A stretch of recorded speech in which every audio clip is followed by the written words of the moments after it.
Hi viewers, welcome to our channel. Jagan గారి యాత్ర ఒక ప్రైవేట్ ఇంజనీరింగ్ కాలేజ్ ముందు నుంచి వెళ్తుండగా అక్కడ కొంతమంది చాలా మంది స్టూడెంట్స్ జై పవన్ కళ్యాణ్ నినాదాలు చేయడం, గో బ్యాక్ జగన్ అంటూ నినాదాలు చేయడం ఇది కాస్త చర్చనీయాంశంగా మారింది. అయితే ఈ విధంగా నినాదాలు చేసిన చాలా మంది స్టూడెంట్స్ ని ఆ కాలేజ్ యాజమాన్యం సస్పెండ్ చేసిందని కూడా వార్తలు రావడం చూస్తున్నాం. అయితే చాలా మంది క్వశ్చన్ చేస్తున్నారు, నినాదాలు చేస్తే సస్పెండ్ చేయాలా అని చెప్పేసి. అసలు ఏం జరిగింది అక్కడ? సో ఇదే అంశం మీద డిస్కస్ చేయడానికి ప్రజెంట్ మనతో పాటు సీనియర్ జర్నలిస్ట్ జయదేవ్ గారు ఉన్నారు. వారితో డిస్కస్ చేద్దాం. సార్ నమస్కారం. సార్ నమస్తే. సార్ ఆ వీడియో ఒకటి వైరల్ అవుతుంది. అంటే జగన్మోహన్ రెడ్డి గారు యాత్ర జరుగుతుండగా చాలా మంది స్టూడెంట్స్ గో బ్యాక్ జగన్, జై పవన్ కళ్యాణ్ అని చెప్పి నినాదాలు చేయడం చూసాం. అయితే ఇప్పుడు వీళ్ళ పైన, ఆ స్టూడెంట్స్ పైన కాలేజీ యాజమాన్యం సీరియస్ గా అయింది, వాళ్ళని సస్పెండ్ చేసిందని చెప్పేసి వార్తలు రావడం చూస్తున్నాం. అయితే ఇప్పుడు చాలా మంది ప్రతిపక్ష నేత లోకేష్ గారు కూడా ట్వీట్ చేస్తారంటే నినాదాలు చేస్తే సస్పెండ్ చేయాలని చెప్పేసి. మరి మీ opinion sir? First of all అసలు విద్యార్థులకి రాజకీయాలకి సంబంధం ఏంటి? ఆఫ్ కోర్స్ కాలేజీలో కూడా, అంటే ప్రైవేట్ కాలేజీలో లేవు కానీ గవర్నమెంట్ కాలేజీలో విద్యార్థి ఫెడరేషన్స్ అని ఉండేవి. దానికి యూనియన్ లీడరు, స్టూడెంట్స్ ప్రెసిడెంట్ అని రకరకాలుగా ఉండేవి. ఓకే. తర్వాత ప్రైవేట్ కాలేజ్లో ఆ సంస్కృతి లేదు పెద్దగా. అయితే విద్యార్థులకి అవగాహన ఉండాలి. కాకపోతే విద్యార్థులు అక్కడికి వచ్చి నినాదాలు చేశారంటే వాళ్ళుగా రాలేదు. అక్కడ జరిగినది ఏంటంటే, జగంపేట దగ్గర ఆ నియోజకవర్గంలో పర్యటిస్తున్నప్పుడు సమ్ కాలేజ్ పేరు చెప్పొచ్చో లేదో, కాలేజ్ పేరు కూడా ప్రస్తావించారు. ఆ కాలేజ్ సంబంధించిన విద్యార్థులను తీసుకొచ్చి దారి పొడవునా జగన్కి నినాదాలు పలుకుతూ జనసందోహంకి పెట్టించారని టాక్. ఇప్పుడు సర్వసాధారణం అయిపోయింది. ఎక్కడైనా ఏ రాజకీయ పార్టీ కానీ రాజకీయ నాయకుడు కానీ ఆ ప్రచారం చేస్తున్న నేపథ్యంలో జన సమీకరణ అనేది జరుగుతుంది. ఆ జన సమీకరణ కూడా ఎలా అయిపోయిందంటే, పవర్ఫుల్ లీడర్సు, జనాదరణ లీడర్సు, అత్యధిక జనాదరణ ముఖవచ్చస్తో కూడా జనాదరణ నాయకులు ఉండేది ఈ రోజుల్లో అరుదు. కొంతమంది ఉన్నారు, ఇప్పటికీ ఉన్నారు, లేరని. సో వాళ్ళకి వచ్చేటప్పుడు ఏం జరుగుతుందంటే, బాగా సమీకరణ ఉంది. కొన్నిసార్లు సమీకరణ అవ్వనప్పుడు, వాళ్ళకి అనుమానం వచ్చినప్పుడు క్రింద స్థాయి వ్యక్తులు, శ్రేణులు సమీకరణానికి ప్రయత్నిస్తారు.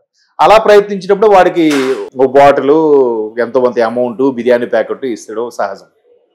అలాగే ఇచ్చినప్పుడు కూడా మొన్న గులకరాయి అంశం అదే కదా, వాడికి ప్యాకెట్తో పాటు అమౌంట్ కూడా ఇస్తామన్నారంట. మేబీ నేను అనుకోవడం 500 ఇస్తాం అనుకున్నారేమో.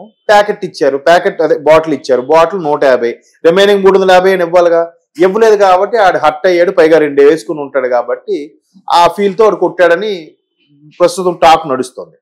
అయితే ఇట్లా వీళ్ళు ఈ తాగుబోతు వాళ్ళకి ఇచ్చి వీళ్ళకి ఇబ్బంది పడి, ఒకవేళ ఆడు ఇచ్చినా జై కొడతాడో కొట్టడో, తాగి పడిపోతాడేమో, డబ్బుల కోసం వస్తాడేమో, ఇట్లా కాకుండా స్టూడెంట్స్ అయితే బాగుంటుందని చెప్పి వీళ్ళు యాజమాన్యాలతో మాట్లాడి స్టూడెంట్స్ని రప్పించారు.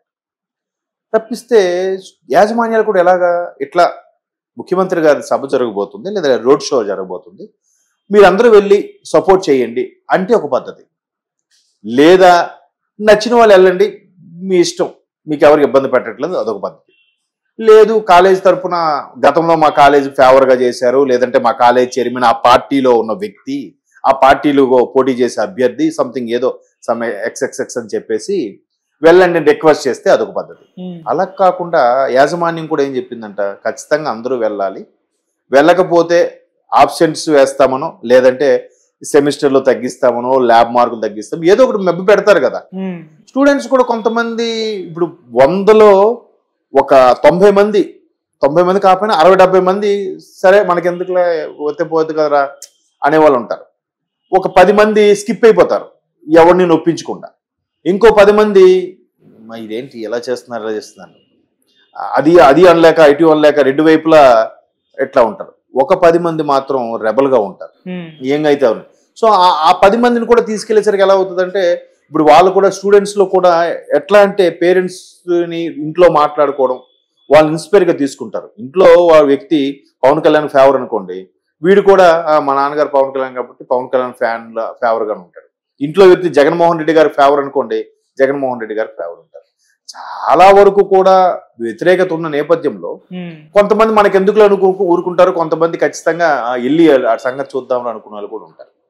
ఇదిలా పక్కన పెడితే ఇప్పుడు రాజకీయ సంస్కృతి ఏమైంది, మనం ఇంతకుముందు మాట్లాడుకున్నట్టుగా ఒక సభలోకి ఇప్పుడు చంద్రబాబు నాయుడు గారి సభలోకి వైసీపీ కార్యకర్తలు వెళ్ళి హడావుడి చేసే సందర్భాలు మనం చూసాం. కొట్లాట్లు జరిగాయి, ఒక మనిషి కూడా జరిపారు కందుకూరు గుంటూరు సభల్లో.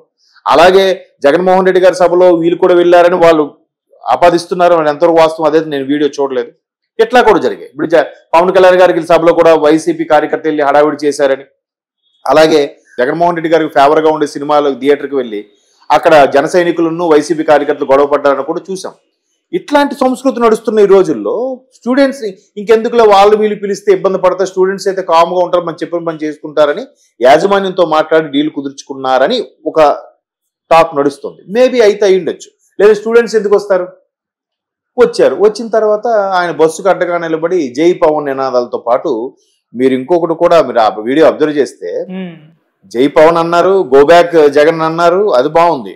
బాబులకే బాబు కళ్యాణ్ బాబు అని కూడా నినాదాలు చేశారు. అది చూసారు. అది బాబులకే బాబు అంటే 2 అర్థాలు వస్తాయి. అంటే బాబు అంటే తండ్రి అని, మీ బాబుకి చెప్పుకోరు అంటారు కదా, అట్లా కొన్ని ప్రాంతాల్లో బాబు అనేది తండ్రికి కూడా వాడతారు.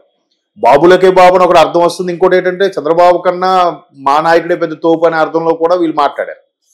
మొత్తానికి ఏదైతే జగన్మోహన్ రెడ్డి గారు ఎదురుగా వేరే నాయకుడికి, పైగా ప్రతిపక్ష నాయకుడికి నినాదాలు చేయడం అనేది ఆయనకి ఎవరికైనా కొద్దిగా ఇబ్బందికరంగా అవమానకరంగా ఫీల్ అవుతారు. సో ఆయన ఫీల్ అయిపోయి ముఖం మార్చుకొని మళ్ళీ బస్సులోకి వెళ్ళిపోయారని కూడా ప్రత్యక్షంగా చూసిన వాళ్ళు కూడా చెప్తున్నారు. అయితే ఇదంతా ఒక ఎత్తు అయితే, ఆ నినాదాలు చేసే పర్టికులర్గా ఎవరైతే విద్యార్థులు ఉన్నారో వాళ్ళని సస్పెండ్ చేసింది కాలేజ్ యాజమాన్యం.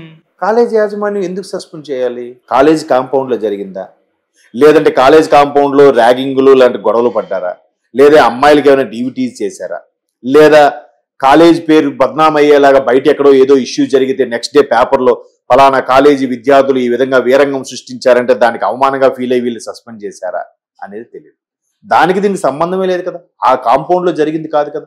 మరి దేని బేస్ చేసుకుని యాజమాన్యం సస్పెండ్ చేస్తుంది?